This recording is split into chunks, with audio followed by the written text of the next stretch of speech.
Ini jam 11.30 malam, hampir jam 12. Aku mah enak bisa live kapan aja.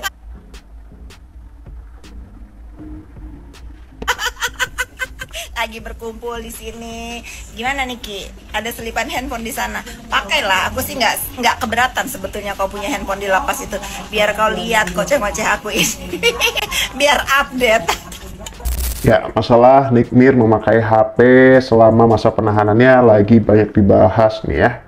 Dan dibuat seolah-olah itu adalah dalam tahanan gitu, tahanan rutan Pondok Bambu gitu ya. Yang pada kenyataannya video tersebut atau video yang sudah beredar itu ada di tahanan kejaksaan ketika menunggu sidang akan dimulai.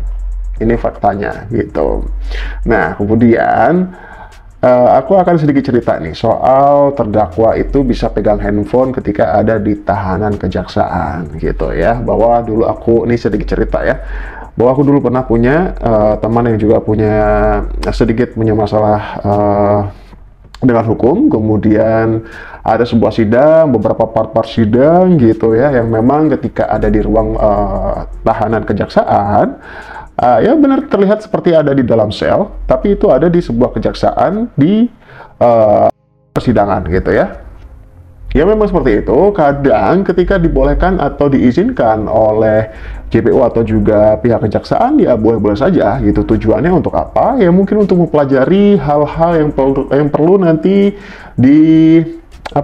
dipelajari ya, untuk ketika ada di ruang persidangan nanti, ataukah ada video-video yang mungkin harus dilihat oleh Nikita Mirzani. Ya semuanya tentu atas persetujuan yang berwenang gitu, pihak berwenang gitu ya. Jadi ya memang harus be smart ya dengan video-video seperti ini gitu. Apakah tujuan pemberian 4 miliar untuk menutup kerahasiaan? Tidak menutup rahasia, memaksud kembali yang mulia. Saya tidak ingin kembali menunjukkan kredibilitas saya yang ada sebagai dokter kecantikan. Ya, oke, Bapak.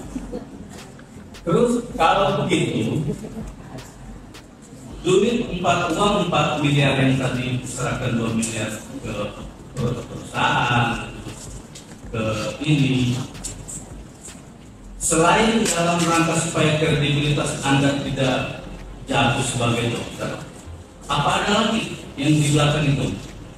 Itu yang jawab kembali yang mulia tidak ada. Oke, sekarang saya balik. Dan sepakat Anda untuk menyelaksanakan itu? Sepakat di bawah tekanan. Terima kasih yang mulia, sudah sepakat yang mulia. Di balik layar drama hukum yang melibatkan Reza Gladys dan Nikita Mirzani, ada cerita yang jauh lebih kompleks daripada yang dipahami banyak orang.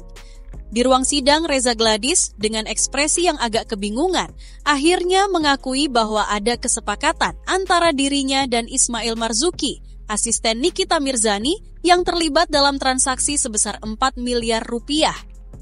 Ismail Marzuki menyepakati membayar 2M ke PT Bumi Paralel. Oke, cukup. Satunya lagi, 2 miliarnya lagi bagaimana? Harus cash ya dok, besok. Harus cash dok. Cukup seperti itu. Baik, terima kasih. Dan sepakat Anda untuk menyelaksanakan itu? Sepakat di bawah tekanan. Terima kasih yang mulia, sudah sepakat yang mulia. Kebingungan ini semakin jelas ketika kita menilai konsistensi antara laporan awal dan kesaksian di persidangan. Reza, yang pada awalnya menggambarkan dirinya sebagai korban pemerasan yang dirugikan, kini mengubah arah cerita dengan mengakui bahwa itu adalah sebuah kesepakatan yang sah. Jadi, kalau memang dari awal itu adalah kesepakatan bisnis, mengapa ia harus melaporkan sesuatu yang pada dasarnya adalah transaksi wajar antara dua pihak sebagai pemerasan?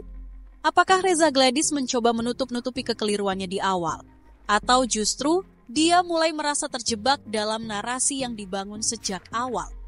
Tampaknya, pihak berwenang perlu lebih teliti dalam mengeksplorasi kesaksian ini, karena sangat jelas bahwa apa yang dia ungkapkan sekarang berbeda jauh dengan apa yang ia laporkan sebelumnya. Reza sepertinya justru menjadi bintang utama dalam pertunjukan ini, bukan karena kejeniusannya, tapi karena kegagalannya dalam menyusun narasi yang konsisten. Sebuah pelajaran besar mungkin bahwa kadang-kadang lebih baik diam daripada membuka mulut dan mengungkapkan lebih banyak kebingungannya. Ya, kalau kita ngomongin antara Nikita Mirzani dan juga Bu FS gitu sejauh ini, bahwa ketika beliau ini tidak mau disangkut pautkan atas masalah yang dialami atau tidak mau